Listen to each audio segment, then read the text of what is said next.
ଘରେ ଆଜି ଆମର ସାଧା ହେଉଛି ସମସ୍ତଙ୍କୁ ନିମନ୍ତ୍ରଣ ହେଲେ ଆଜି ଖାଇବାକୁ ପଳେଇ ଆସିବେ। ଆଇ ଏବେ ରୋଷେଇ କରିବାରେ ବ୍ୟସ୍ତ ଏବେ କଣ କଣ କରୁଛି ସିଏ ତାକୁ ହିଁ ଜଣା। ତରକାରୀ ରେଡି, ତାପରେ ଏବେ ଖଟା ବନେଉଛି। ଖଟା ସିଝିଛି କି ନାହିଁ ମୁଁ ଆଇ ଘାଣ୍ଟୁଛି। ରୋଷେଇ ସରିଲା, ସାଧା ଖାଇବାକୁ ସମସ୍ତଙ୍କୁ ଡାକିବାକୁ ବାହାରି ପଡିଲି। ଡାକିକି ଆସିଲା ପରେ ମୁଁ ଦେଖିଲି କ୍ଷୀରି। ଓ ଭାଇ ମୋର ତ କ୍ଷୀରି ପସନ୍ଦ। ଖାଇସାରିଲା ପରେ ମୁଁ ଟିକେ ବାହାରକୁ ଆସିଲି ବୁଲିବାକୁ। ଆଉ ବୁଲିବି କଣ, ଏରାକୁ ଦେଖିଲେ ମୋର ପିଲାଦିନ କଥା ମନେ ପଡିଯାଉଛି। ଆରେ ସମସ୍ତେ ଗାଧୁଛେ, ତମେ ଏଇ ଗାଧେଇଲେ ହବନି? ପେଟ ଗାଡିକି ଖାଲି ଦେଖୁଛ। ଖରାଦିନ ହେଲେ ପିଲାମାନଙ୍କର କେତେ ଆଗ୍ରହ ଗାଧେଇବାକୁ। ଏମାନେ ଆସିଛନ୍ତି ମତେ ଡାକିବାକୁ, ଆଉ କୁଆଡେ ଝିଅ ଛାଡି ଯିବାକୁ। ଆପଣ ତ ଜାଣିଥିବେ ଝିଅ ଛାଡି ଗଲେ କେତେ ମଜା। ଆଉ ଖୁଡୁଖୁଡିଆ ବୁଦ୍ଧି ନ କାଲେ ହବ।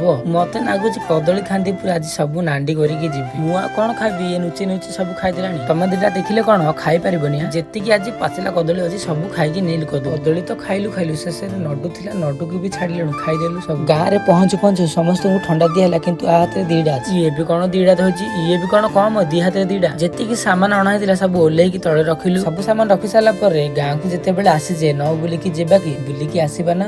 ଗାଁରେ ଭେଟ ହେଇଗଲା ମୋର କଲେଜ ସାଙ୍ଗଟା। ଚାଲ କଣ ଆଇଟମଟା ଆଜି ହେଇଛି ଦେଖେଇଦବା। ଭାଇ ଆମର କୋଉଠିକି ଅନେଇକି ଖାଉଛନ୍ତି କେଜାଣି। ଆଜିର ସମୟ ହେଇଛି ବ୍ଲଗକୁ ଏଇଠି ଏଣ୍ଡ କରିବା। ରହିଲି, ଜୟ ଜଗନ୍ନାଥ।